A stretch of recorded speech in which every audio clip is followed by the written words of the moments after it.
Hello, good morning, praise Lord. இன்றைக்கு உங்களை பார்க்கறது ரொம்ப சந்தோஷம். இன்றைக்கு காலையிலேயே ரொம்ப டயர்டாக இருக்கீங்களா? சோர்ந்து விட்டீர்களா? இன்றைக்கு உங்களை உற்சாகப்படுத்தும்படிக்கு தான் தேவன் தம்முடைய வார்த்தையை அனுப்புகிறவராக இருக்கிறார். அவருடைய வார்த்தைக்கு ஜீவன் இருக்கிறது. அந்த வார்த்தையை நீங்கள் கேட்கும் பொழுதும் படிக்கும் பொழுதும் உங்களுக்குள்ள ஜீவன் உண்டாகிறது. இன்றைக்கும் ஜீவன் நிறைந்த நாள் ஆண்டு கொடுத்திருக்கிறார். அதுக்காக நன்றி செலுத்துங்க. ஏசாயா 40ஆம் அதிகாரம் 29வது வசனத்தில் இப்படி படிக்கிறோம்.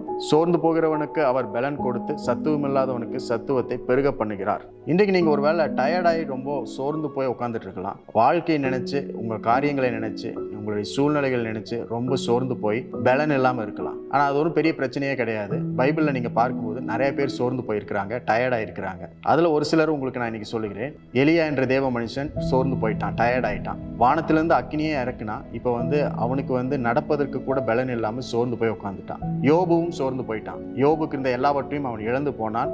சோர்வு அவனை சந்தித்தது. மோசே சோர்ந்து போனான், வனாந்தரத்தில் நடத்தப்பட்டான். ஜனங்களுடைய முறுமுறுப்பை பார்த்து மிகவும் சோர்ந்து போய்விட்டான். யோனா ரொம்ப சோர்ந்து போய்விட்டான். அவன் தன்னுடைய வாழ்க்கையை முடித்து கொள்ள வேண்டும், ஜீவனையே மாய்த்து கொள்ள வேண்டும் அப்படின்ற சோர்வுக்கு வந்து விட்டான். தாவீது மிகவும் சோர்ந்து போனான். எந்த விதமான உணர்ச்சிகள்லாம் நம்ம பேசுகிறோமோ, யோசிக்கிறோமோ, எல்லா விதமான உணர்ச்சிகளையும் எல்லா விதமான ஃபீலிங்ஸையும் அவன் ஃபீல் பண்ணான், அவன் உணர்ந்தான். மிகவும் சோர்ந்து போய்விட்டான். பேதுரு இரவெல்லாம் மீன் பிடித்து சோர்ந்து போய்விட்டான். ஒன்றும் அகப்படவில்லை, ஒரு கேட்சும் அவனுக்கு கிடைக்கல. ரொம்ப டயர்ட் ஆயிட்டான். இயேசு கிறிஸ்துவும் சோர்ந்து போனார். தம்முடைய வேர்வையெல்லாம் இரத்த துளிகளாக மாறிவிட்டது.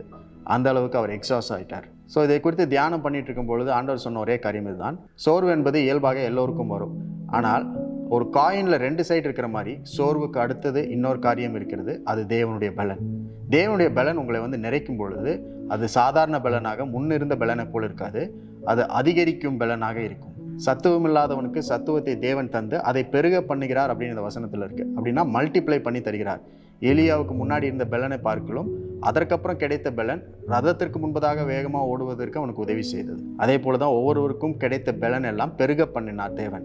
இயேசுவுக்கு கிடைத்த பலனால் அவர் சிலுவையை சந்தித்தார். சிலுவையில் அவருடைய ஜீவனை தருவதற்கு பலனை தேவன் தந்தார். அப்ப தேவன் கொடுக்கிற பலன் பெருக பண்ணுகிறார். அந்த மல்டிப்ளை பண்ண பலனை கொண்டு நீங்கள் பெரிய காரியங்களை செய்ய முடியும். ஒருவேளை இன்றைக்கு நீங்க ரொம்ப சோர்ந்து போய் பலன் இல்லாமல் இருக்கலாம். ஆனால் தேவனுக்கு காத்திருங்கள், அவர் வார்த்தையை படியுங்கள். அந்த வார்த்தை உங்களை பலப்படுத்தும். அந்த பலன் முன்னிருந்த பலனை காட்டிலும் அதிகமான பலனாக உங்கள் வாழ்க்கையில் விளங்கும். இன்றைக்கும் தேவ பலனை பெற்றுக்கொண்டு உங்கள் சோர்விலிருந்து நீங்கள் எழுந்து இன்னும் அதிகமாக ஓடுவதற்கு, இன்னும் அதிகமான காரியங்களை செய்வதற்கு தேவனுடைய பலனை இன்றைக்கு ஆண்டவர் உங்களுக்கு தருகிறார். அந்த பலத்தை பெற்றுக்கொள்ளுங்கள். அந்த பலத்தை தேவன் பெருகச் செய்வார். சிறிய பலன் அல்ல, பெரிய பலனால் தேவன் உங்களை நினைத்திருக்கிறார். இந்த நாள் தேவன் உங்களுக்கு பலனாய் கொடுத்திருக்கிறார். பலன் நிறைந்த நாளுக்காய் ஆண்டவருக்கு நன்றி செலுத்துங்கள்.